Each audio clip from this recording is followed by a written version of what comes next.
Good afternoon सब लोग को। चैटिंग क्लोज कर दीजिएगा, चैटिंग नहीं रखिए। चैटिंग क्लोज कर दिए, हो रहा है ना? देखिए, वो इससे पहले वाले क्लास में हम आपको कई सारी चीजें बताए थे ब्रह्मांड से रिलेटेड, और ब्रह्मांड से रिलेटेड कुछ लोगों के सिद्धांत को भी दिए थे और बताए थे कि टालमी इतना बड़ा लोल था। जिस टालमी ने क्या कहा था कि टालमी ने कहा कि भैया सूर्य ही घूमता है। टालमी ने क्या बोल दिया कि सूर्य घूमता है, जबकि टालमी के सिद्धांत को काट दिया गया। टालमी के सिद्धांत को किसने काटा था? कॉपरनिकस ने काट दिया था।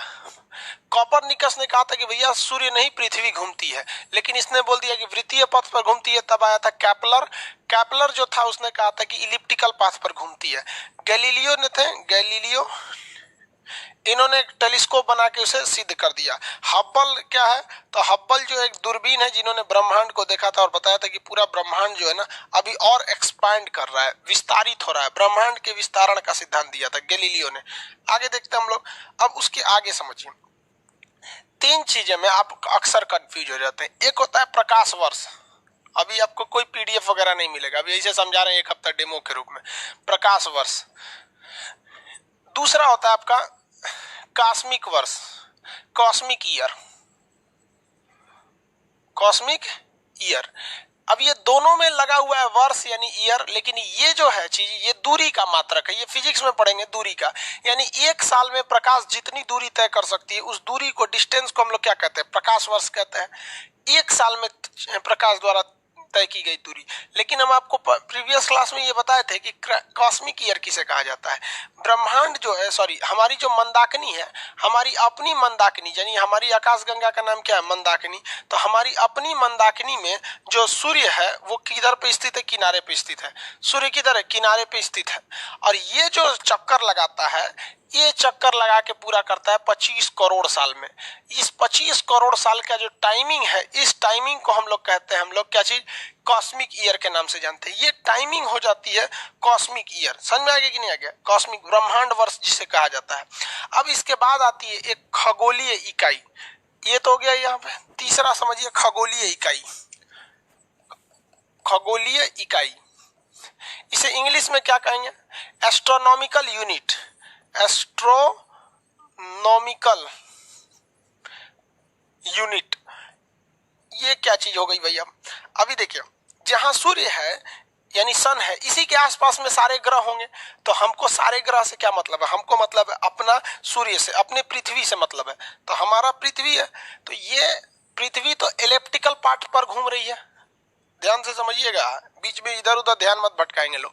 ये हमारा सन है और इसके चारों ओर हमारी पृथ्वी घूम रही है। पृथ्वी ब्लू कलर की है, ये है पृथ्वी का डायरेक्शन। चारों ओर पृथ्वी घूम रही होती है, ये इलिप्टिकल पाथ में घूम रही है। तो ये इलिप्टिकल पाथ जो होता है, ये कभी भी, आप ही बताइए कि पृथ्वी और सूरज के बीच की जो दूरी है, अर्थ और सन के बीच में, ये कभी फिक्स नहीं रह सकती है। रीजन, क्योंकि अगर कोई चीज सर्कुलर पाथ पर घूम रहा होता तो उसको हम लोग आराम से निकाल सकते थे। उसका डिस्टेंस जो होता था सर्किल से रेडियस के बराबर होता, कहीं भी जाता तो वो रेडियस के बराबर हो जाता। लेकिन यहाँ पर तो रेडियस की सवाल ही नहीं होता है। यहाँ दूरी बढ़ जाएगी, यहाँ दूरी घट जाएगी। तो सूरज के बीच की जो दूरी होती है वो फिक्स नहीं रहती है। तो ये इसके बीच की जो एवरेज दूरी है, तो इसके बीच में क्या निकालेंगे? एवरेज दूरी और एवरेज औसत दूरी। औसत दूरी, इसको हम लोग क्या कहेंगे? Average distance. आप लोग पढ़े होंगे एवरेज डिस्टेंस। एवरेज डिस्टेंस तो किसके किसके बीच में? सूर्य और पृथ्वी के बीच का एवरेज जो डिस्टेंस होता है, इसी डिस्टेंस को हम लोग खगोलीय इकाई कहते हैं। खगोलीय इकाई। अब ये डिस्टेंस होता कितना है? तो ये होता है 14.96 करोड़ किलोमीटर। 14.96 करोड़ किलोमीटर इतना होता है। तो इसको हम लगभग में इसे 3 कर दीजिए, 15 करोड़ किलोमीटर कह सकते हैं कि नहीं? 15 करोड़ किलोमीटर। अब बताइए, खगोलीय इकाई भी किस चीज का मात्रक हो गया? दूरी का। खगोलीय इकाई क्या बता रहा है? डिस्टेंस बता रहा है। ये एक एवरेज डिस्टेंस है किसके किसके बीच? सूर्य और पृथ्वी के बीच में। तो सूर्य और पृथ्वी के बीच की औसत जो दूरी होती है उस दूरी को हम खगोलीय इकाई कहते हैं।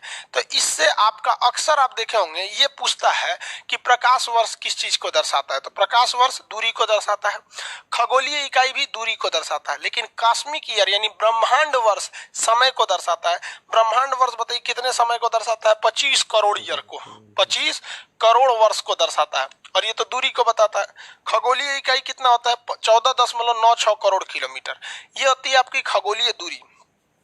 अब इस खगोलीय दूरी से और भी क्वेश्चन आते हैं, इसको मिटा देते हैं। आपके मटेरियल नोट्स जो है पीडीएफ उसमें मिला हुआ है, उसमें हम आपको प्रोवाइड कर देंगे, इसलिए लिखने का टेंशन नहीं लेंगे। इतना समझ में आ रहा है ना? कमेंट ऑफ है। यहां देखिए आगे समझते हैं। जब पृथ्वी और सूर्य के बीच की दूरी घट जाती है तो उसे कहते हैं हम लोग उपसौर, अब बढ़ जाती है तो उसे कहते हैं अपसौर। याद रखने का तरीका देखिए, दूरी ये क्या हो गई है? बढ़ गई है। तो जब दूरी बढ़ जाती है तो उसे कहा जाता है अपसौर। देखिए इसको समझने का सिंपल सा तरीका है। सौर मतलब होता है सूर्य, सौर मतलब होता है सूर्य, और अप मतलब होता है बढ़ जाना, तो इसे कहते हैं अपसौर। तो सूरज से जब इसकी दूरी बढ़ जाए तो उसे कहते हैं अपसौर, लेकिन जब ये दूरी घट जाए तो उसे कहते हैं उपसौर। क्या कहेंगे? उपसौर। किसी चीज के पहले उप लगा देंगे तो घट जाता है। सौर्य उपसौर मतलब सूर्य से दूरी घट गई। जैसे राष्ट्रपति में उप लगा देंगे तो उपराष्ट्रपति, प्रधानमंत्री में लगा देंगे उसका वैल्यू गिराना है तो उप प्रधानमंत्री। समझ में है कि नहीं? पत्नी में वैल्यू गिराना है तो उप पत्नी। उप पत्नी किसको कहा जाता है? नहीं पता? ये सबको पता है। तो ये हो गया अपसौर उपसौर। लेकिन इसमें पगला जाएगा सर सीबीएसई बोर्ड वाला कि सर हिंदी मीडियम वालों को आपने तो ट्रिक बता दिया और इंग्लिश मीडियम वाला कहाँ जाएगा सर? तो वो भी देखो भाई, कोई चीज बढ़ जाना मतलब उसकी वैल्यू ज्यादा है, ए ग्रेड का। कोई चीज बढ़ गया मतलब उसकी वैल्यू ज्यादा है, कितने ग्रेड का? ए ग्रेड का। तो इसे कहते हैं एपी हेलियन। क्या कहेंगे? AP Helion. सीबीएसई वाला इसको क्या कहता है? AP Helion. और इसका घट गया तो इसे कहता है पेरी हेलियन। पेरी हेलियन कहते हैं। तो एपी हेलियन और पेरी हेलियन क्या है ये तो समझ में आ गया। जब सूरज की हिंदी मीडियम वाले ट्रिक समझेंगे। सूरज मतलब होता है सौर्य, दूरी बढ़ गया तो अप सौर्य, अप सौर्य बढ़ गया अप सौर, घट गया तो उप सौर, घट गया तो क्या कहेंगे? उप सौर। तो बढ़ना और घटने से समझ में आ गया, क्योंकि पृथ्वी तो घूम रही है। आगे अभी धीरे धीरे समझिएगा, अभी स्टार्टिंग ये 3 क्लास में आपको क्या पूरा एस्ट्रोनॉमी थोड़ी समझ में आएगा, अभी थोड़ा सा धीरे धीरे समझते चलेंगे, आराम से आएगा। इंग्लिश मीडियम वाला कैसे याद रखेगा? दूरी बढ़ गई यानी वैल्यू बढ़ गया, किसी चीज का वैल्यू बढ़ गया तो ए ग्रेड का एपी हेलियन, घट गया तो पेरी हेलियन। ये तो आपका पूछता है सिंपल भाषा में, लेकिन कभी कभी डेट पूछ देता है। क्या पूछ देता है? डेट पूछ देता है। फिर एक और लाइन पूछ देता है, कहता है कि उपसौर और अपसौर इन दोनों को मिलाने वाली रेखा को क्या कहते हैं? तो इसे रेखा को कहते हैं एपीसाइड लाइन। एपीसाइड लाइन। एपीसाइड लाइन क्या होती है कि पृथ्वी सूर्य, एपीसाइड लाइन किसे कहा जाता है? अपसौर और उपसौर को मिलाने वाली रेखा को क्या कहते हैं? एपीसाइड लाइन। अपसौर उपसौर को मिलाने वाली रेखा को एपीसाइड लाइन, अपसौर उपसौर को मिलाने वाली काल्पनिक रेखा एपीसाइड लाइन के नाम से जानी जाती है। ये कब होता है? तो लड़कों के दिमाग में सबसे बड़ी धारणा क्या है कि लड़कों को ये लगता होगा कि जब अरे उप लिख दिए हैं क्या? यहाँ भी ये अप होगा बाबू, ये गलती से हम उप लिख दिए हैं। अरे ससुरा हिंदी बड़ी टफ होता है। अप सौर, इंग्लिशों में गलती लिख देते हैं। बोल तो रहे थे ना सही। तो लड़कों को क्या लगता है कि जब अपसौर होगा यानी सूर्य से पृथ्वी बहुत दूर चल जाएगी तो ठंडा पड़ेगा। ना रे भैया, ठंडा ना पड़ेगा, ठंडा इस पे पड़ता ही नहीं है। ठंडा ये जाता है 4 जुलाई को। अब बताओ भाई, 4 जुलाई को तो हमारे यहाँ गर्मी होती है, भयंकर उमस वाली गर्मी बरसात के साथ साथ। तो जब दूर जाता है ना तो लड़कों को लगता है सर ठंडा पड़ेगा। नहीं भैया, ठंडा नहीं पड़ेगा, यहाँ पे पड़ती है गर्मी। अब वो क्यों है वो आगे समझाएंगे। और लड़कों को लगता है जब यह पास आ गया होगा तो धधक के खूब गर्मी पड़ेगा भाई 3 जनवरी को। और 3 जनवरी को हमारे यहाँ पड़ती है ठंडी, 3 जनवरी को ठंडी। तो अपसौर उपसौर से ये 4 क्वेश्चन आते हैं। पहले इसको समझेंगे, फिर अभी समझाएंगे कि यहाँ गर्मी क्यों पड़ती है, दूर होने के बावजूद गर्मी क्यों पड़ती है। इतना तो समझ में आ गया, किसी को कोई दिक्कत नहीं। कब सबसे करीब आ जाएगा? 3 जनवरी। कब आएगा? 3 जनवरी। दूर जाएगा जुलाई। इसका भी एक ट्रिक याद रखिएगा, लड़का भूला जाता है जनवरी में ये कि जनवरी में ये। देखिए हम आपसे कहेंगे आप कौन महीना करीब होता है, जनवरी करीब होता है कि जुलाई करीब होता है? तो भाई जनवरी पहले महीना में आ जाता है तो करीब है, जुलाई 7वां महीने में आता है तो दूर है। इसका भी ट्रिक याद रखेंगे, समझ में आ गई? दूर कब जाएगा? तो जुलाई में, क्योंकि जुलाई दूर है। पास कब आएगा? जनवरी, पहले में आ जाता है जनवरी, क्योंकि साल की शुरुआत जनवरी से होती है, वो ऑलरेडी पहले ही रहता है वहां पर। ट्रिक से याद हो गया ना सब चीज? ट्रिक से याद हो गया तो फिर आगे समझाते हैं। ये समझ में आ गया कि नहीं आ गया? अपसौर उपसौर से कोई दिक्कत नहीं होना चाहिए, हटा के पूछते हैं, फटाफट जवाब दीजिए। जब सूर्य और चंद्रमा पृथ्वी के बीच की दूरी घट जाएगी तो उसे क्या कहेंगे? जेन्युइन है। घट जाएगी तो क्या कहेंगे? घट जाएगा तो उसे कहेंगे उपसौर। घट जाएगा तो उपसौर, इंग्लिश में पेरीहेलियन। घट गया यानी कम हो गया। तो जनवरी का महीना कौन जनवरी? 3 जनवरी। देखिए ना आप इसमें भी अगर देखेंगे तो ये 3 है, एक 3 है, एक 4 है। कम कौन है? तो 3 है। कम कौन है? 3 है। सब चीज में ट्रिक है। कम हुआ तो उपसौर, पेरीहेलियन। जनवरी और जुलाई में कम कौन है? तो जनवरी कम है। 3 और 4 में कम कौन है? तो 3 कम है। एकदम ट्रिक से याद हो जाएगा यहाँ पे, समझ में आ गया? अब ये समझते हैं कि गर्मी यहाँ पे क्यों पड़ा जबकि यहाँ पे ठंड पड़ना चाहिए। इसका भाई बात समझ जाते हैं भाई। ये डिपेंड करता है कि हमारी जो पृथ्वी है, या ये सॉरी पृथ्वी, ये किस डायरेक्शन में है, कितनी झुकी हुई है, ये झुकाव पर डिपेंड करता है। अब देख लीजिए, हम आपको इंक्लाइन दिखा देते हैं। देखिए अब ये डाउट होता है कि ये पास आने पे भी यहाँ ठंड क्यों पड़ने लगती है, यही ना है। यहाँ से इसको समझा देते हैं कि भाई ये पास आने के बावजूद यहाँ पर ठंड क्यों पड़ने लगती है, और ये दूर होने के बावजूद यहाँ गर्मी क्यों पड़ने लगती है। तो समझिए ध्यान से, पृथ्वी जो है वो सीधा नहीं है, वो झुकी हुई है। पृथ्वी कैसी है? झुकी हुई है। अपने एक्सिस पर पृथ्वी झुक गई हुई है। अब ये देखिए पृथ्वी को हम झुका दिए, जैसे इधर झुकी हुई है ऐसे ही तो घूमते घूमते आएगी और इधर भी पृथ्वी झुकी रहेगी। तो पृथ्वी अपने अक्ष पर झुकी हुई है 22.5 डिग्री। कितने डिग्री झुकी है? 22.5 डिग्री झुकी हुई है दोनों साइड से, इधर भी तो इधर भी। तो ये झुकी हुई है। अब यहीं पे समझना है आपको मैप से कि भारत किधर में है। अगर आप इंडिया का नक्शा, वर्ल्ड का नक्शा देखेंगे ध्यान से, तो इस वर्ल्ड के नक्शा में आपको देखने को मिलेगा कि ये इक्वेटर है। इक्वेटर उसे कह देते हैं जो पृथ्वी के बीचों बीच से जाता है। तो इस इक्वेटर को देखेंगे तो भारत कहाँ पे दिखेगा आपको? उत्तरी गोलार्ध में, यानी नॉर्दर्न हेमिस्फीयर पे। तो ये हमारा इंडिया है। अब आप बताओ भाई, इंडिया नॉर्थ में है कि साउथ में? इंडिया तो नॉर्थ में है। इंडिया नॉर्थ में है कि नहीं है? तो इंडिया नॉर्थ में आ जाता है, यानी इंडिया नॉर्दर्न हेमिस्फीयर का हिस्सा है, साउदर्न हेमिस्फीयर का नहीं है। यानी पृथ्वी को अगर गोल भी देखेंगे तो उसके ऊपरी भाग में हमें इंडिया मिलेगा, दक्षिणी भाग में हमें बाकी के देश मिलेंगे। तो हमें इंडिया से मतलब है। ये बताओ भाई, यहाँ पे अगर आप देखिएगा तो इस ग्लोब में इंडिया कहाँ दिखेगा? ऊपर वाले हिस्सा में कि नीचे वाले हिस्सा में? अब आप बताइए इंडिया किधर मिलेगा? इसको हम 2 भाग में बांट देते हैं। इंडिया किधर रहेगा, ऊपर या नीचे? अब भाई इंडिया किधर रहेगा? ऊपर वाले हिस्सा में रहेगा। तो हम एक गोल डॉट बना दे रहे हैं कि भैया ये ऊपरी हिस्सा में इंडिया है, और इधर भी हम एक गोल डॉट बना दे रहे हैं कि ऊपरी भाग में इंडिया है। ये इंडिया है।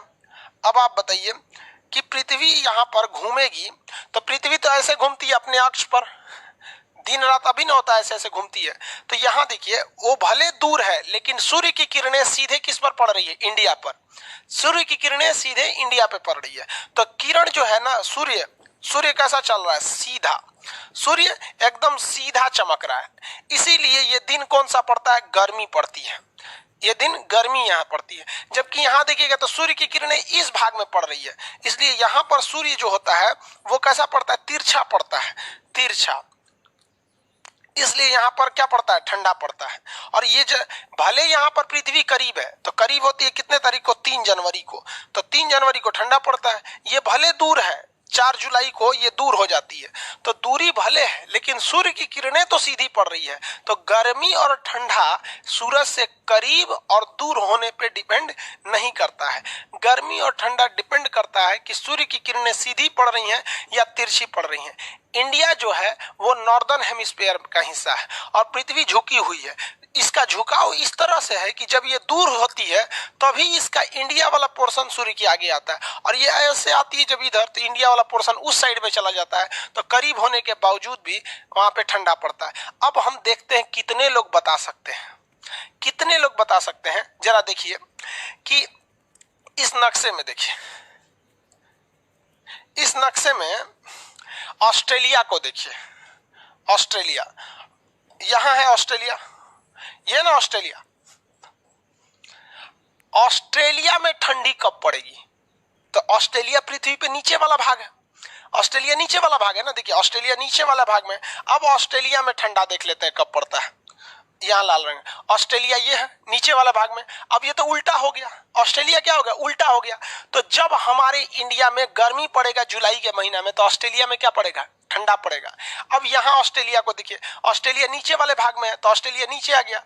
तो जनवरी के महीना में जब इंडिया में ठंडी पड़ रही होती है, तो जनवरी के महीना में ऑस्ट्रेलिया में गर्मी पड़ रही होती है। इसलिए क्वेश्चन भी पूछता है कि किस देश में क्रिसमस का त्योहार गर्मी के दिन में मनाया जाता है, किस देश में क्रिसमस का त्योहार गर्मी के दिन में। तो देखिए ना, ऑस्ट्रेलिया में क्रिसमस का, ऑस्ट्रेलिया के जनवरी से पहले ही तो क्रिसमस होता है, दिसंबर में, तो उस समय ऑस्ट्रेलिया में गर्मी पड़ रही होती है। तो उपसौर ऑफशोर का कॉन्सेप्ट आप समझ में आ गया आप लोग को। देखिए दूरी करीबी, इससे ध्यान देंगे, और गर्मी ठंडा का डिसाइड इस तरह से हम लोग करेंगे कि पृथ्वी कैसी है भाई, झुकी हुई है, इस वजह से यहाँ पे गर्मी और ठंडी का डिसाइड होता है। वहाँ पे अपसौर उपसौर के बारे में आप लोग को पता चल गया, कॉस्मिक ईयर वगैरह ये सब भी हम आपको बता दिए, खगोलीय इकाई भी बता दिए, अपसौर उपसौर ये सब, एपिसाइड लाइन वगैरह सब बता दिए। समझ में आ गया कि नहीं आ गया, किसी को दिक्कत नहीं है?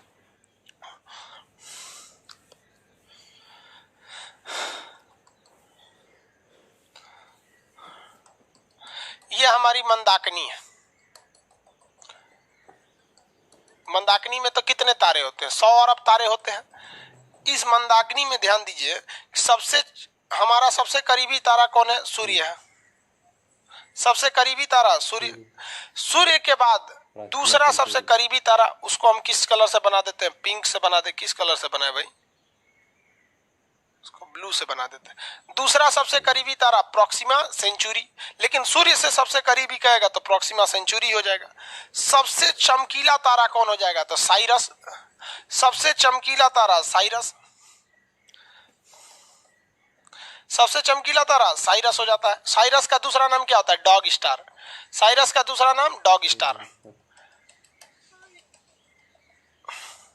ये क्या चीज है, देवयानी, देवयानी, इसको क्या कहते हैं इंग्लिश में, एंड्रोमेडा, एंड्रोमेडा, एंड्रोमेडा। और ये हमारा क्या है, मंदाकिनी, मंदाकिनी, मंदाकिनी भी आकाशगंगा है, हम समझा दिए थे, और देवयानी भी आकाशगंगा। इस आकाशगंगा का नाम है देवयानी और इस आकाशगंगा का नाम है मंदाकिनी।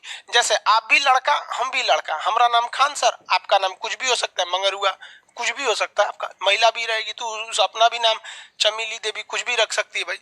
तो हम आपसे पूछते हैं, यहाँ फिगर के हिसाब से समझने में इजी होगा कि सबसे चमकीला तारा साइरस, जिसे डॉग स्टार कहते हैं, हमारा सबसे करीबी तारा सूर्य, हमसे दूसरा सबसे करीबी प्रॉक्सिमा सेंचुरी, लेकिन सूरज से सबसे करीबी प्रॉक्सिमा सेंचुरी है। ये साइरस बहुत दूर है लेकिन ये चमकीला है। हम किस आकाशगंगा में रहते हैं, मंदाकिनी में। हमारी अपनी आकाशगंगा यानी मंदाकिनी का सबसे करीबी आकाशगंगा का नाम क्या है, एंड्रोमेडा यानी देवयानी, एंड्रोमेडा या देवयानी। तो फिगर से बड़ा इजीली याद हो जाते हैं सब। ये समझ में आ रहा है कि नहीं आ रहा है, किसी को कोई दिक्कत नहीं है, आगे बढ़े। एक बात बताइए, तारे तो बहुत चमकते रहते हैं, तारे का काम ही है चमकना। अब इधर भी मंदाकिनी है, सॉरी मंदाकिनी तो एक ही होगी, आकाशगंगा है। देखिए आकाशगंगाओं की संख्या कितनी है, 100 अरब, पूरे ब्रह्मांड में आकाशगंगा भरी हुई है सब। इधर भी आकाशगंगा है, तो हमको दूसरे से क्या मतलब है, जिसमें हम लोग रहते हैं बस उससे मतलब है।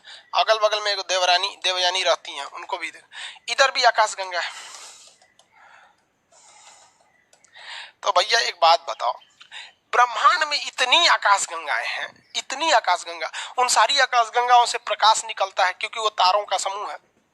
इसलिए खगोलवेताओं ने एक परिकल्पना किया, एक थेसिस दिया और कहा कि जितनी भी लाइटें आ रही हैं इन सभी आकाशगंगाओं को मिलाकर उन्हें उन्होंने व्हाइट होल नाम दिया। क्या नाम दिया, व्हाइट होल। जबकि ब्लैक होल बता दिए, तारा मरने के बाद क्या बनता है, ब्लैक होल।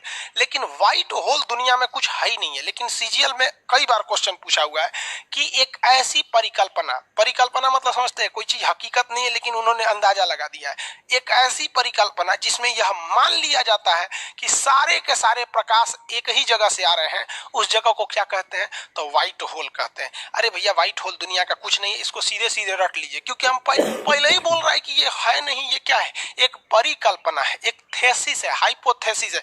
जैसे परिकल्पना नहीं देखते हैं, चंदा मामा दूर के ससुरा, बचपन में वह चंदा मामा हो जाता है, जब बच्चा बड़ा हो जाता है तो उसी की माँ कहती है कि चांद जैसी दुल्हन लाएंगे रे बकलोलिया।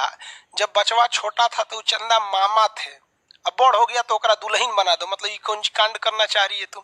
तो ये क्या है? एक परिकल्पना है कि नहीं? चंदा मामा दूर के पुआ पकाए खीर के, ऐसे कहे होता है कि नहीं? तो ये क्या है? एक परिकल्पना है। वैसे ही एक परिकल्पना है व्हाइट होल। कहेगा कि व्हाइट होल क्या है, तो कहिएगा एक परिकल्पना है। और कहेगा ब्लैक होल क्या है, तो बहुत ही ज्यादा डेंसिटी, बहुत ही ज्यादा घनत्व का एक मरा हुआ तारा है। समझ में आ रहा है कि नहीं आ रहा है? व्हाइट होल क्या है? एक परिकल्पना है जिसमें मान लिया जाता है कि जितने प्रकाश आ रहे हैं वो उसी व्हाइट होल से आ रहे हैं, जबकि ये हकीकत बात नहीं है। दोनों को हमेशा याद रखिएगा। सबसे करीबी तारा सूर्य, दूसरा सबसे करीबी प्रोक्सिमा सेंचुरी, सूर्य से सबसे करीबी प्रोक्सिमा सेंचुरी, सबसे चमकीला तारा डॉग स्टार या साइरस कहते हैं। हम किस आकाशगंगा में रहते हैं? मंदाकिनी। हमारी आकाशगंगा यानी मंदाकिनी के सबसे करीबी आकाशगंगा देवयानी। ब्रह्मांड में कितनी आकाशगंगाएं हैं? 100 अरब। और हर एक आकाशगंगाओं में ताराओं की संख्या कितनी है? 100 अरब तारे हैं। सब समझ में आ गया कि नहीं आ गया? उपसौर अपसौर समझ में आ रहा है आप लोग को? ये कॉन्सेप्ट समझिएगा तो अच्छा रहेगा। यहाँ तो समझ में आ गया ना कि हम करीब होने के बावजूद भी हमें ठंडा क्यों रहता है? क्योंकि हम दूसरी ओर चले जाते हैं, झुकाव होने के कारण। और ये दूर होने के बावजूद भी यहाँ गर्मी क्यों पड़ता है? क्योंकि हम पृथ्वी के सीध में आ जाते हैं, झुकाव होने के वजह से। अपसौर उपसौर के बारे में कॉन्सेप्ट अच्छा से समझ में आ गया। क्या है अपसौर, क्या है उपसौर? किसी को कोई यहाँ पे दिक्कत नहीं? आगे बढ़ जा। अरे भाई, किसी को प्रॉब्लम नहीं, इतना तक में नहीं है। अब क्वेसर और पल्सर, ये तो हम आपको बताए थे। बहुत तेज गति से घूमने वाले ताराओं को क्या कहा जाता है? क्वेसर और पल्सर के नाम से जाना जाता है। अब आगे के क्लास में हम समझाएंगे आपको तारामंडल के बारे में अलग से, नक्षत्र के बारे में अलग से, फिर उल्का पिंड बताएंगे, फिर उल्का बताएंगे, फिर पुच्छल तारा, धूमकेतु, ये सब चीजें क्या होती हैं, फिर ग्रहों के बारे में। अभी थोड़ा सा एक हफ्ता हम लोग धीमा धीमा चलेंगे ताकि इंटरेस्ट है। सबसे जरूरी क्या है कि आपके दिमाग में एक आइडिया आना चाहिए। यहाँ समझे कि नहीं समझे कि आखिर ससुराई पास होके भी ऐसे क्या क्या क्या, ये वाला कंसेप्ट, पृथ्वी के घुमाओ तिरछा। अब ये पृथ्वी घूमी क्यों है, तो ये आप बताओ। ये तो हम जब पृथ्वी पढ़ाएंगे तब बताएंगे। और ये पृथ्वी कब पढ़ना है? भूगोल में पढ़ना है। यहाँ हम पृथ्वी के बारे में थोड़ी बताएंगे, यहाँ हम ग्रहों के बारे में बताएंगे। तो आज हम ज्यादा नहीं पढ़ाएंगे, इतना ही। शुरुआत के एक हफ्ता नॉर्मल चला जाएगा। समझ में आ रहा है कि नहीं आ रहा है? किसी को दिक्कत? आज के लिए इतना ही रहने देते हैं, रोक दीजिए। आज के लिए इतना ही, शुरुआत में ज्यादा नहीं।